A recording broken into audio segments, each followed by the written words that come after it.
are these people? Yeah, I saw when Lindsay Boylan had been following me for a while on social media, and I had communicated with her privately before, and then before she went public. And I was happy to see that she landed with an investigative reporter that, did her story justice and didn't have her torn apart, because I was frankly just torn to pieces. And, you were, I'm sure, a witness to that. Yeah. Now, you and I were in DC, although we didn't cross paths, but we were in DC at about the same time. I was there in 92, 93. Well, I was there before and then after, but I mean, essentially working for Biden during that time. And I was interesting because you mentioned that you were his press secretary. Do you remember Evelyn Lieberman, Joe Biden's press secretary, at all? I do know her name, and I do remember her being around, but I don't think I never got to know her well. Well, it was one of her staffers that told me at the time when I made my sexual harassment report. And one of the guys that worked for her said to me, when he knew it had gotten around the office that I had filed the sexual harassment report, he said, "Tara, we will fucking destroy you." And I was in my 20s. That was really scary. Sure, absolutely. And they did 3 times, but I mean, you were talking earlier about how no one believed women. It was daunting. They purposely used that to go after us. Yes.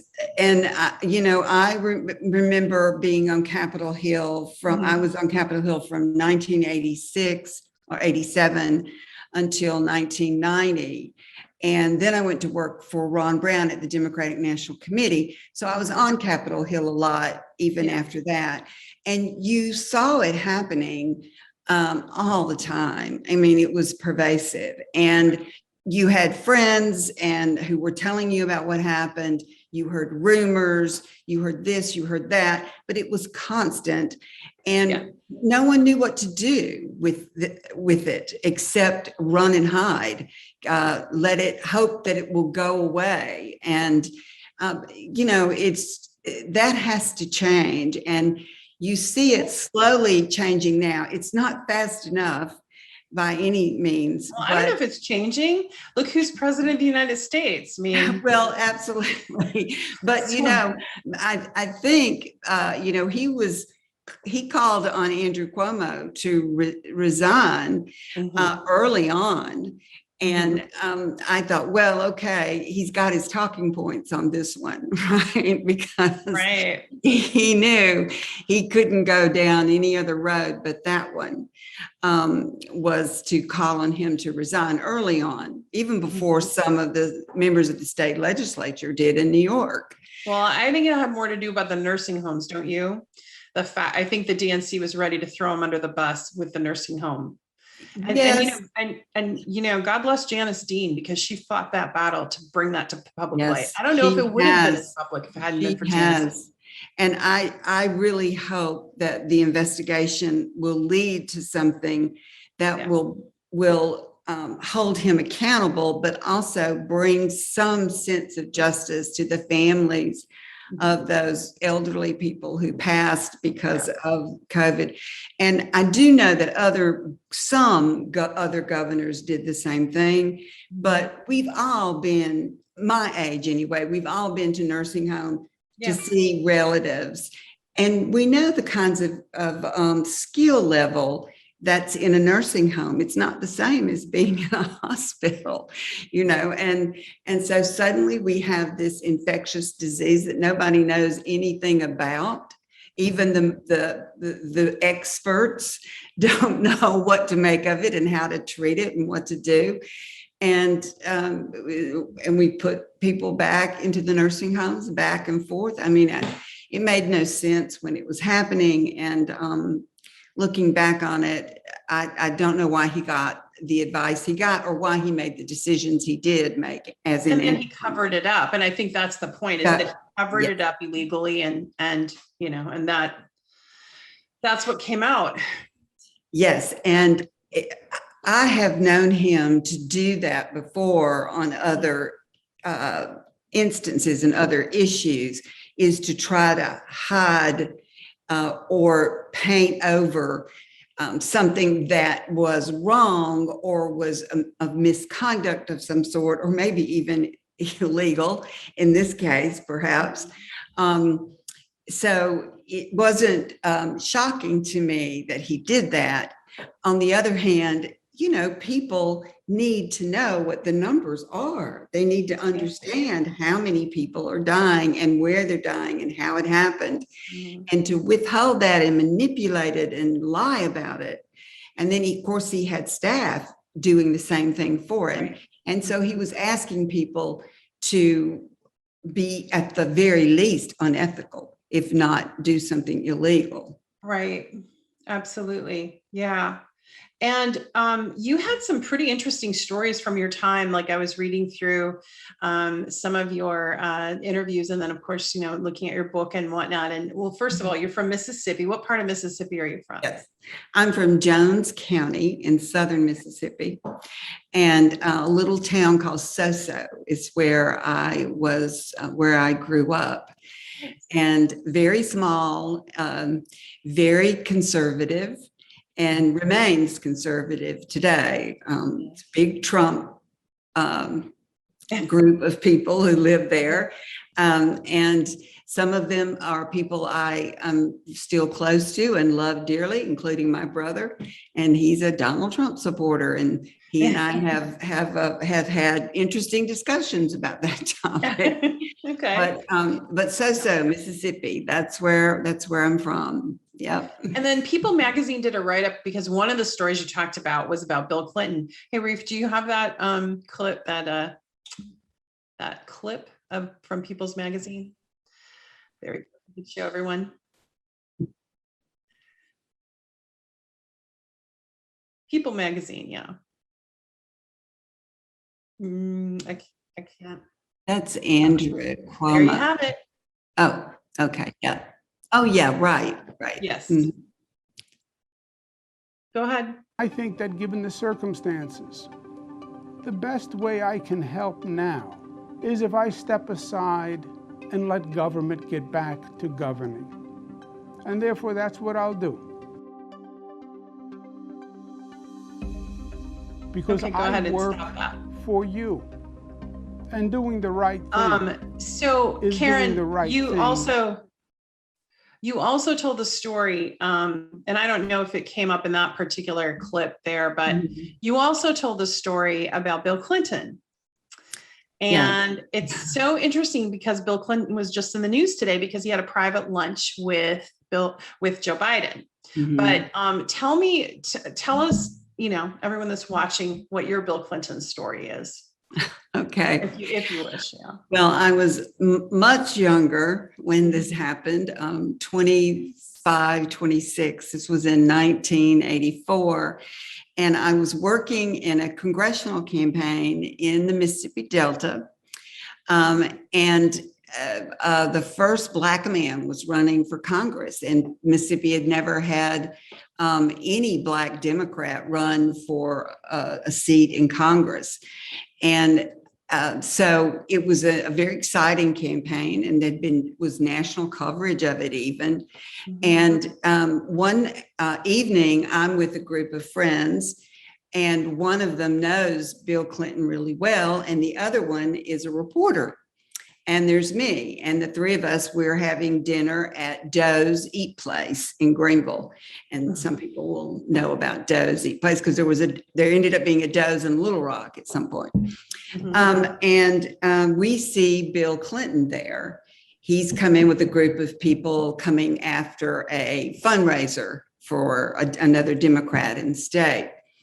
And he comes over to our table, and he's happy to see his friend, and he's introduced to the reporter and introduced to me.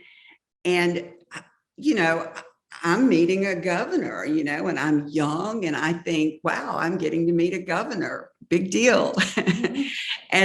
But on the other hand, he starts staring at me, and these two men are talking to him. I'm not talking to him, they are, but he's looking at me. And I'm feeling really strange about it. And there had been rumors about him even then about being a womanizer. And so I wasn't completely shocked by that. But on the other hand, so he tells us, he says, hey, meet up with us later at this bar in Greenville, and we can all get back together again and catch up. So we said, okay. And he leaves, and I look at my two friends, and I said, oh man, what was that about? And they said, get ready. That's just normal. That's normal, right? I said, okay. So we go to the bar. He comes and sits down right beside me and engages me in conversation about the congressional race that I'm working on. And so suddenly I'm just delighted by the fact that he's asking me questions about issues. And, I thought I was so knowledgeable about every issue in the book then, and I'm not anymore, but then I was. And so I was talking to him about poverty, and I was talking to him about education, and I was talking to him about, teenage pregnancy, and, all the tough issues that the Mississippi Delta faced then and still faces now. And after about 30 minutes, I'm feeling really puffed up, like, hey, this guy, he's going to run. He could run for president one day. He's talking to me. And then he engages with the other two guys who were there. And then suddenly he writes a note on a napkin, folds it up, and passes it to me. And I open up the napkin, and it has a hotel, a room number, and then a question mark. So I was I did not know how to deal with that. I just looked down and folded the napkin back up and just got up and went to the restroom. Like I couldn't look him in the eye. I just, wanted to get the hell out of there. So I went to the restroom and I hung out there for a little while. Unfortunately, I threw it in the basket in the restroom. I should have kept it, but I didn't. And I came out and I saw another friend. I said, I'm getting out of here. I have to go. Bye. See y'all tomorrow. And I left. And then I told some people about it. But I was just shocked by the fact that he made this pass at me. And in talking to other people about it, they had stories too about times that they had been around him and he had done something similar because he was notorious. Yeah. So when he ran for president and women were talking about this, and some people were acting like it never really happened. And I was like, oh my goodness. Well, some people, that was James Carville. Actually, yeah, it was. Whom you know well. I know James. I haven't seen him in ages, but I knew him then. And he and I had been friends at the Democratic National Committee. And this was before James was popular. He was headed off to work on Harris Wofford's race in Pennsylvania for Senate, and he wins that Senate race. And that's when he becomes, the hit campaign manager, right? Right. He then helps Bill Clinton get elected. But I see him around July 4th time, and it's leading up to the November election. And there's Jennifer Flowers and the other women who were being interviewed about their stories on Bill Clinton. And I said to James, now, this is true because come on, you've heard, my story. I told you my story a long time ago. He goes, no, what story? And I said, oh, come on, James, I told you the story. So I, retell it. And I said, oh, come on, you know that. And I said, I'm very offended by the fact that, you guys aren't taking this seriously. Right. Because these are women who are telling the truth and people are calling them liars. And he just brushed me aside and that was it. And then the clock ticks forward and suddenly there's Monica Lewinsky and they call her a bimbo and all kinds of names. And then the other women were called trailer park trash.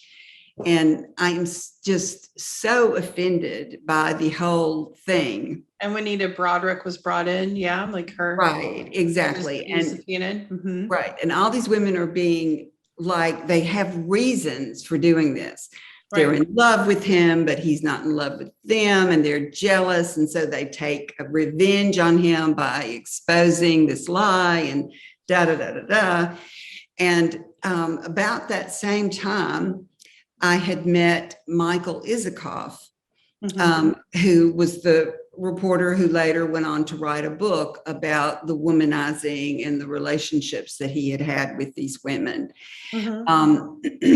And he talked to me about the story because he had heard about it.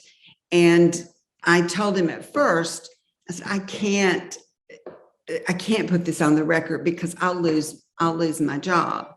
And I won't be able to work for a Democrat ever again, you know.